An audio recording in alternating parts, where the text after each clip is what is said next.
जय हिंद दोस्तों, स्वागत है आपका एक बार फिर। आज हम सीधे ग्राउंड से वीडियो बना रहे हैं।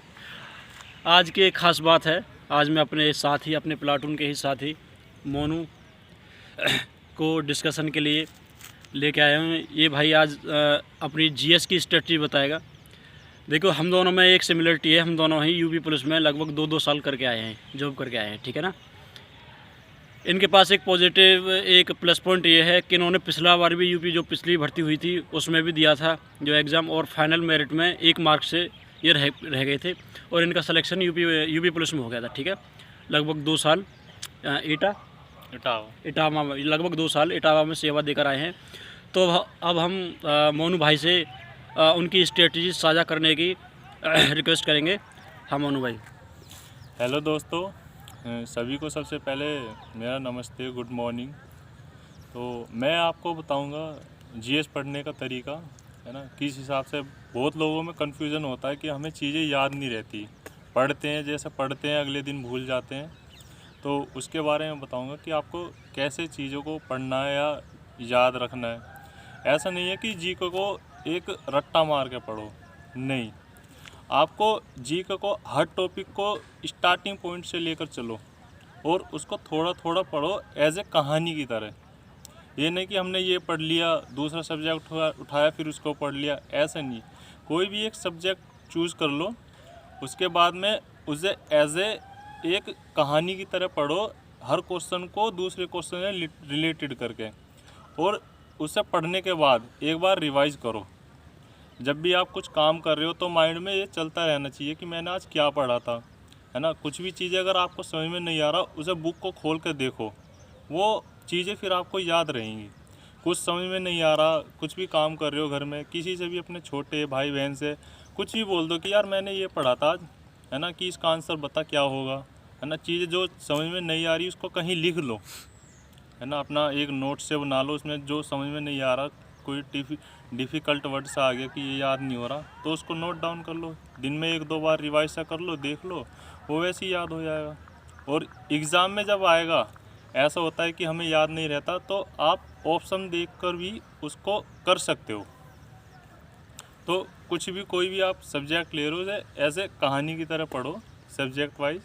और ये नहीं है कि एक ही दिन में सारा टॉपिक ख़त्म कर दे कि हाँ मैं आज ही बुक पढ़ लूँगा, ये लुसेंट पूरी आज ही ख़त्म कर दूँगा, ऐसे नहीं। तो उसको धीरे धीरे ऐसे पढ़ना है, तो तभी आपको चीज़ें लर्न हो सकती हैं काफ़ी लॉन्ग टाइम तक, नहीं वरना फिर आप भूल जाओगे। मैं भाई से एक और रिक्वेस्ट कराऊंगा कि वो अपनी जीएस की बुक लिस्ट बताएं एक बार, कि उन्होंने किस किस बुक से जो जीएस पढ़ी थी। हाँ मोनू भाई। जीके की मैंने सबसे पहले लुसेंट से ही तैयारी की थी, उसमें कुछ चीज़ें पढ़ी नहीं, थी। ल्यूसेंट में भी 2 जो है, एक तो थ्योरेटिकल है, एक ऑब्जेक्टिव टाइप है। कौन सी वाली? थ्योरिकली पढ़ी थी मैंने, उसमें भी सबसे पहले उसी से स्टार्ट किया था जब मैंने अपना स्टार्ट किया था इस कंपटीशन लाइन में। तो उससे थोड़ा बेसिक क्लियर हो गया था। तो उसके बाद में कुछ एग्ज़ाम दिया, उसका पैटर्न देखा, सिलेबस देखा कि हाँ भाई किस टाइप के क्वेश्चन बनते हैं, कैसे आते हैं, कहाँ से आते हैं। तो उस हिसाब से जब हम इस लाइन में आते हैं ना, तो धीरे धीरे हमें चीज़ें पता चलती रहती कि आगे का प्रोसेस क्या है, सिलेबस क्या है। तो इस हिसाब से थोड़ी हमें अवेयरनेस भी हो जाती है। तो फिर बहुत सारी बुक्स आती हैं जीके की, आप कोई सी भी ले लो, सब में लगभग सेम से ही रहता है, किसी में डिटेल से होता है। तो ये है कि आप किसी को भी पढ़ो, उसे अच्छे से पढ़ो, थोड़ा डिटेल से। आपने एक बुक पढ़ ली, लुसेंट पढ़ ली, दूसरी बुक उठाओ, उसमें कुछ नया सीखने को मिलेगा, आप उसको पढ़िए, कुछ नया पॉइंट आप उसे लिख लीजिए, तो चीज़ें क्लियर होती चली जाती हैं। तो मैं ये कहूँगा कि ल्यूसेंट के अलावा जीके के लिए जो भी रिसोर्स जो भाई ने प्रयोग करे, वो ऑफलाइन भी करे थे या फिर सारे ऑफलाइन, ऑनलाइन भी करे थे, या सारे ऑफलाइन ही आए बुक वगैरह सारे? ज़्यादातर तो मैंने ऑफलाइन ही किया था। मैंने क्लास ली थी, कोचिंग ली थी, फिर कुछ खुद से भी किया था, है ना। चीज़ें पढ़ने के बाद थोड़ा उसका रिवीजन करना ज़रूरी होता है, तो माइंड में चीज़ें रह जाती हैं। तो सबसे पहले हमारी खुद की मेहनत होती है ना। हम कुछ नहीं करेंगे तो कोचिंग इंस्टीट्यूट कुछ नहीं करेगा। वो तो एक आपका मार्गदर्शन की तरह हो गया, है ना, कि आपको चीज़ें बता रहे हैं, थोड़ा जो भी आपको एक होती है ना चैन, तो आपकी चैन जो है टूटी हुई है, तो उसको एक लाइन में जोड़ने के लिए तो हमें कहीं जाना पड़ता है, जिससे हमें चीज़ें क्लियर होती चली जाएं। तो आप जब पढ़ेंगे जाएंगे तो चीज़ें सब समझ में आ जाएगी धीरे धीरे। तो आपका जो भी क्वेश्चन होगा, डाउट होगा, वो धीरे धीरे सब क्लियर होता चले जाएगा।